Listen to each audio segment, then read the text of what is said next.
শুভ সকাল বন্ধুরা, তোমরা সবাই কেমন আছো? আমার চ্যানেলে তোমাদের সবাইকে জানাই অনেক অনেক স্বাগত। আজকে বুধবার, কালকে আমার ডায়ালিসিস ছিল। ডায়ালিসিস করে অনেক রাতে এসেছি, 11টার সময় এসেছি। এখন একটু আগেই উঠলাম ঘুম থেকে, আর মন মেজাজটা ঠিক নেই, কারণ আমার রিপোর্ট খুবই খারাপ আসছে। সেই কারণেই ডাক্তার দেখালাম, ডাক্তারও খুব একটা ভালো কথা বললো না। সেগুলো পরে বলছি কি কথা বললো, আর কি এমন খেতে বললো ডাক্তার যেটা ডায়ালিসিস পেশেন্টের খাওয়া বারণ। একমাত্র আমাকেই ডাক্তারবাবু খেতে বললো। কী কারণে খেতে বললো সম্পূর্ণ ভিডিওটা দেখতে থাকো, পরে বলছি। এখন সব কাজকর্ম করব, দেখতে থেকো। আর যারা আমাকে সুন্দর সুন্দর কমেন্ট করো তাদেরকে সবাইকে জানাই অনেক ভালোবাসা। আর যারা এখনও পর্যন্ত আমার চ্যানেলটিকে সাবস্ক্রাইব করোনি, প্লিজ আমার চ্যানেলটিকে সাবস্ক্রাইব করে আমার পাশে থেকো, এটুকুই তোমাদের কাছে অনুরোধ।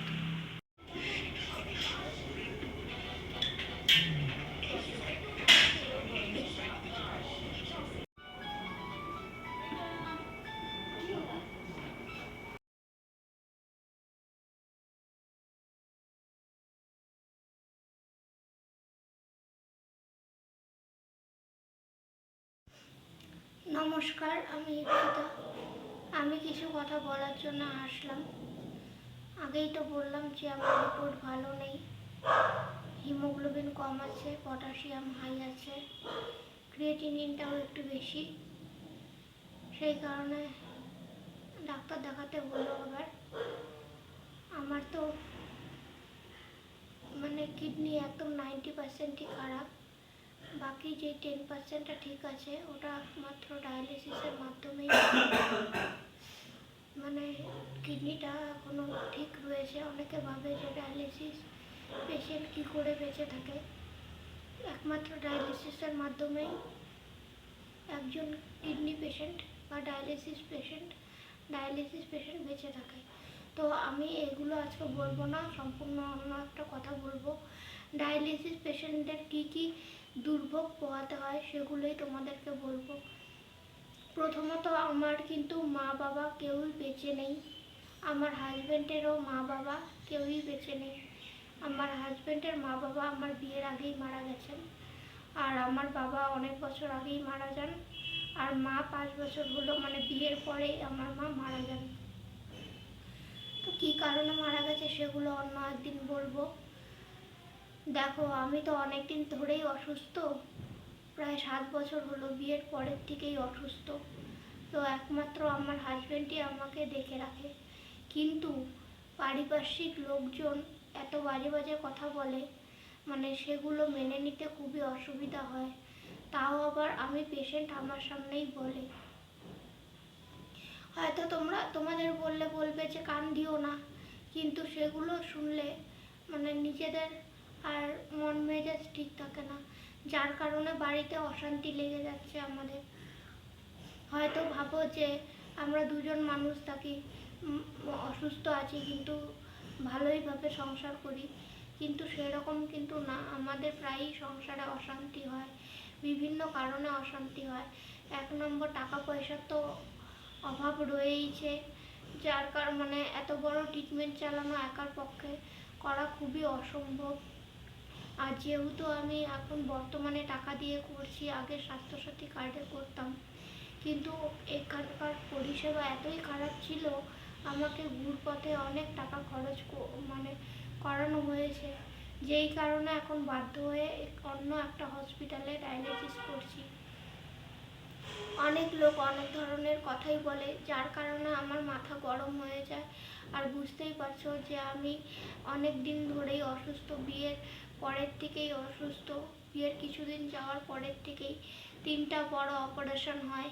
তারপর এই মার্চ মাসে আমার ডায়ালিসিসের 4 বছর পূর্ণ হলো। বুঝতে পারছো যে একটা মানুষ দিনের পর দিন হাসপাতালে যায় আসে, 4 ঘন্টা বেডে শুয়ে থাকতে হয়, বেডে তো শুয়ে থাকতেই হয়, তাছাড়া তার অনেক অসুবিধা থাকে। একটা ডায়ালিসিস পেশেন্টের অনেক অসুবিধা হয়, কখন কি হয় কেউ বলতে পারে না।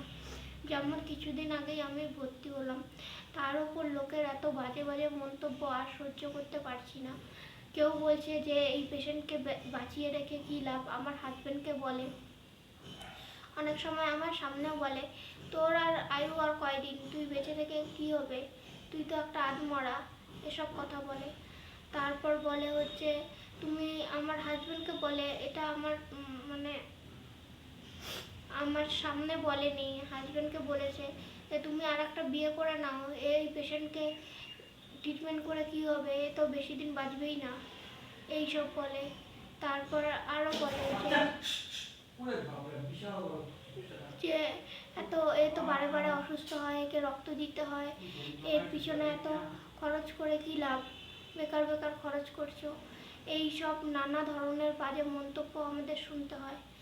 অনেক নিজেদেরকে সামলে রাখি, কিন্তু মাঝে মাঝে তো মাথা ঠিক থাকে না। তারপরে সবথেকে বড় কথা, আমার নিজের বাড়ির লোকের কোনো আমি সাপোর্ট পাই না। জানি না কেন তারা আমার সাথে কোনো যোগাযোগ রাখে না।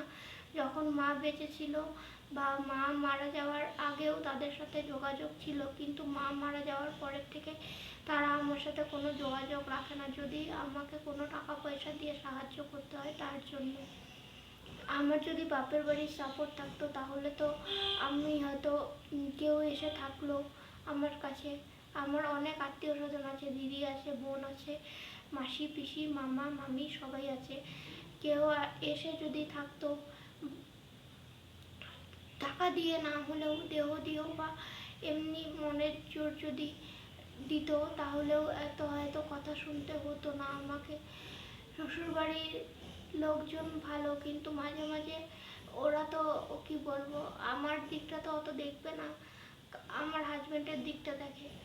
যাই হোক, এই হচ্ছে ব্যাপার, অনেক কিছু নিয়েই অনেক সমস্যা।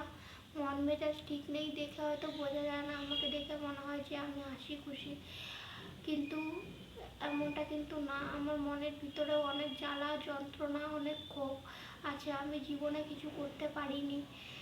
আমি কিন্তু মোটামুটি ভালোই পড়াশোনায় ছিলাম, আমার ইচ্ছে ছিল নিজের পায়ে দাঁড়াবো, কিন্তু কোনো কিছুই হলো না। ভাগ্যের ভাগ্যের পরিহাস, এমন অসুখ দিল, না পাচ্ছি না পাচ্ছি ঠিক করে জীবনযাপন করতে। অনেকে বলছো হিমসে যাও, এই করো ওই করো, তোমরা হয়তো ভালোর জন্য বলছো, কিন্তু তোমাদের একটা কথা বলি, আমার কিন্তু কিডনি অনেক দিন আগেই খারাপ হয়েছে, 2019 সালে খারাপ হয় আমার কিডনি। এখন ওগুলো করলে কোনো লাভই হবে না, একমাত্র ডায়ালিসিস করতে হবে, আর নয়তো হচ্ছে কিডনি ট্রান্সপ্লান্ট করতে হবে। আমরা কিডনি ট্রান্সপ্লান্টের একবার চেষ্টা করেছিলাম, কিন্তু ডোনার কিছু প্রবলেম থাকার জন্য আর আর্থিক সমস্যার জন্য আমরা করাতে পারিনি। এই হচ্ছে ব্যাপার, নানা অশান্তির মধ্যে আছি, সেই কারণে ভিডিও ঠিকঠাক করে দিতে পারছি না, তার মধ্যে রিপোর্টটাও ভালো নেই।